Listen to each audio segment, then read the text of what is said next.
আলাইকুম ওয়া রাহমাতুল্লাহি ওয়া বারাকাতুহু। আমি আব্দুল কাদের বলছি এশিয়া ওভারসিজ এডু থেকে। আমরা স্টুডেন্টদের পাঠানো কিছু প্রশ্নের জবাব দিচ্ছি। এটা আপনাদের স্টুডেন্টদেরকে এবং অভিভাবক এবং সবার জন্য যথেষ্ট উপকারী হবে বলে মনে করছি। একজন জানতে চাইছে মালয়েশিয়াতে ডিফেন্ডেন্ট ভিসায় যেতে চাই, স্ত্রীকে সাথে নিয়ে ডিফেন্ডেন্ট ভিসায় যেতে চাই, যে কতদিন লাগবে, কত টাকা লাগবে, দুজনে কি জব সাপোর্ট পাবো কিনা। এখন সপরিবারে যদি কেউ মালয়েশিয়া যেতে চায়, প্রথমত তাকে কমসে কম ডিগ্রি পাস হতে হবে। যদি কেউ ডিগ্রি পাস হয় তাহলে আমরা স্বামী স্ত্রী, বাবা মা এবং ছেলে মেয়ে 3 প্রজন্মকে মালয়েশিয়ায় পাঠানোর সুযোগ করে দিতে পারি। যদি কেউ প্রাইভেট ইউনিভার্সিটিতে যায় 1 মাসের মধ্যে ফ্ল্যাট দিতে পারবো, কেউ যদি পাবলিক ইউনিভার্সিটিতে যায় বছরে 2বার ফ্ল্যাট দিতে পারবো। মালয়েশিয়ায় ইএমজিএস ফি দিলে যদি ভিসা না হয় তাহলে ইএমজিএস ফি টাকা কি ফেরত পাবো? এইটা একটা সুন্দর প্রশ্ন করেছে যে ইএমজিএস ফি টাকা ফেরত পাবো কিনা। প্রথম প্রশ্ন হচ্ছে যে আমরা কোনো ডকুমেন্টস, বিশেষ করে আমরা কোনো ডকুমেন্টস নিলে ওই ডকুমেন্টস সঠিক কিনা এটা যাচাই বাছাই করি। যদি সঠিক হয় তাহলে আমরা ইএমজিএস ফি দিতে তাকে উদ্বুদ্ধ করি। এর আগে আমরা অফার লেটার দিই, 5% আমরা করে দিই, 5% হওয়ার পরে ইএমজিএস ফি দিতে বলি। সো ইএমজিএস ফি আমরা যে সকল স্টুডেন্টদেরকে নিব এরা 100% ভিসা অ্যাপ্রুভাল লেটার পাবে। বিকজ আপনার ডকুমেন্ট সঠিক না হলে আমরা ডকুমেন্টস নেই না, আর ডকুমেন্ট সঠিক হলে আপনি 100% ভিসা অ্যাপ্রুভাল লেটার পাবেন।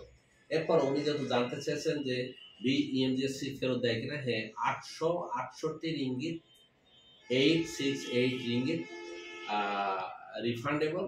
এর শর্ত রয়েছে, সেই পেমেন্টটা যদি স্টুডেন্ট নিজে পেমেন্ট করে থাকেন সরাসরি তাহলে সেটা রিফান্ডেবল, আর যদি স্টুডেন্ট কারো মাধ্যমে যদি পেমেন্ট করে থাকে তাহলে সেটা রিফান্ডেবল না।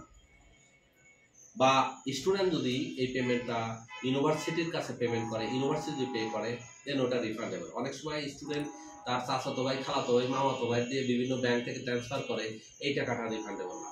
সো কেউ যদি রিফান্ড পেতে চান তাহলে পেমেন্টটা সরাসরি ইএমজিএস এর অ্যাকাউন্টে না দিয়ে আপনি ইউনিভার্সিটির কাছে পাঠাবেন। ইউনিভার্সিটি যখন ইউনিভার্সিটির রেফারেন্স দিয়ে পাঠাবেন তখন ইউনিভার্সিটি ওই টাকাটা রিফান্ডের জন্য আবেদন করতে পারবে। রিফান্ড আবেদন করার অধিকার যদি না থাকে তাহলে রিফান্ড পাবেন না। সো রিফান্ড আবেদনের অধিকার একমাত্র কলেজের। সো কলেজের মাধ্যমে যদি পেমেন্ট দেন তাহলে রিফান্ড পাবেন, আর নিজে যদি মাধ্যমে করে কেউ যদি পেমেন্ট করতে চায় সেক্ষেত্রে রিফান্ড আবেদন যোগ্য না। আর সর্বোপরি আরেকটা বিষয় হচ্ছে যে আমাদের কাছে ফাইল দিলে কোনো ফাইল রিজেক্ট হবে না, গ্রান্টেড। মালয়েশিয়াতে যেতে চাই, অনার্স কমপ্লিট, আমি আমার স্ত্রী যাব, স্টুডেন্ট স্ত্রীর সাথে দিতে পারবো কিনা, কত সময় লাগবে? হ্যাঁ, উনি বলতে চেয়েছেন যে উনি অনার্স কমপ্লিট করা, উনি ওনার স্ত্রীর সঙ্গে মালয়েশিয়া যাবে, ওনার স্ত্রী যেতে পারবে কিনা? অবশ্যই যেতে পারবে। এক্ষেত্রে মাস্টার্স করলে ওনার স্বামী স্ত্রী যেতে পারবে, যিনি আবেদনকারী তার বাবা মা যেতে পারবে, আবেদনকারীর সন্তান ছেলে মেয়ে যেতে পারবে। খরচ কত হবে? এটা খুব যৎ সামান্য খরচ হবে। এখন আমরা ঢাকা টু মালয়েশিয়া সাপোর্ট করছি ভেরি চিপ কস্টে। প্রাইভেটে তো আছেই, আমাদের খরচগুলো আমাদের পেজে জানতে পারবেন স্পষ্ট, আমাদের কল দিলে জানতে পারবেন। আমরা অন ইয়ারে রেকর্ডে খরচটা বলতে চাচ্ছি না। তো অ্যাভারেজ এটা 3 লাখ টাকা প্লাস মাইনাস প্রত্যেকটা applicant A to Z support পাবে। ডিফেন্ডেন্ট অ্যাপ্লিকেন্টের অর্ধেকের কম খরচে মালয়েশিয়া যেতে পারবে। ব্যাচেলার খরচ কেমন এবং কাজ করার সুবিধা আছে? কাজ সবাই করতে পারবে, অ্যাডাল্ট সবাই চাকরি করতে পারবে। কেউ যদি 14-15 বছরেরও যদি কেউ মালয়েশিয়া যেতে থাকে সেও কাজ করতে পারবে। যদিও আন্ডার 18 কাজ করা অনুমোদিত নেই, কিন্তু অনেক বাংলাদেশি প্রতিষ্ঠান আছে। আমি যদি বলে দিই যে ভাই ও বয়স 14 বছর 13 বছর সমস্যা নেই, আপনি একটা কাজ দিয়ে দেন, দিয়ে দেবে। এটা আনঅফিশিয়ালি আমরা কাজ দিয়ে থাকি। সো বয়সও ম্যাটার না, বা এটা পার্ট টাইম বা ফুল টাইম এটা কোনো ইস্যু না, আমরা জব দিয়ে থাকি। জবের রেসপন্সিবিলিটি শতভাগ আমাদের। আপনাদের জব সাপোর্ট কোন পর্যন্ত? আমরা একজনকে একটা জব দিয়ে থাকি, এরপরে সেকেন্ড জব সে নিজে খুঁজে নেবে যদি পছন্দ না হয়। এরপরে যদি আমাদের কোনো অপশন থাকে আমরা একাধিকবার একজনকে জব দিব। সেটা টোটালি ডিপেন্ড করবে হচ্ছে আমাদের সঙ্গে সম্পর্ক ভালো বা ভালো রাখার উপরে।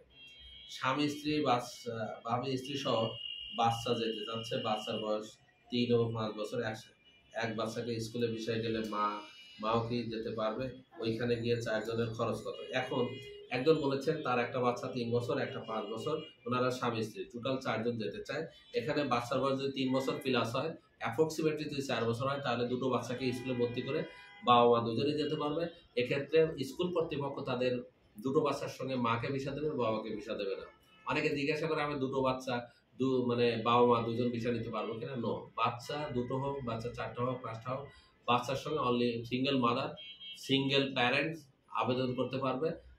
বাবা যেতে পারবে কিন্তু বাবা ওখান থেকে ভিসা নিতে পারবে না, স্কুল কর্তৃপক্ষ ভিসা দিতে পারবে না। ইমিগ্রেশন রুলস অনুযায়ী বাচ্চার সঙ্গে বাচ্চার মা ভিসা পাবে উইদাউট কন্ডিশন, বাবা ভিসা পাবে কয়েকটি কন্ডিশনে। মা যদি মারা যায় ডেথ সার্টিফিকেট দিয়ে ভিসা পেতে পারে বাবা, মা যদি ডিভোর্সি হয় তাহলে কোর্টের কাস্টডি লেটার দিয়ে, এবং কাস্টডি লেটার কি যে ওই বাচ্চা বাবার আন্ডারে থাকবে এই মর্মে কোর্টের কাস্টডি লেটার থাকতে হবে, এবং এই কাস্টডি লেটার পররাষ্ট্র মন্ত্রণালয় এবং ওখানকার হাইকমিশন থেকে অ্যাটেস্টেড করে দিত, তখন বাবা ভিসা পাবে।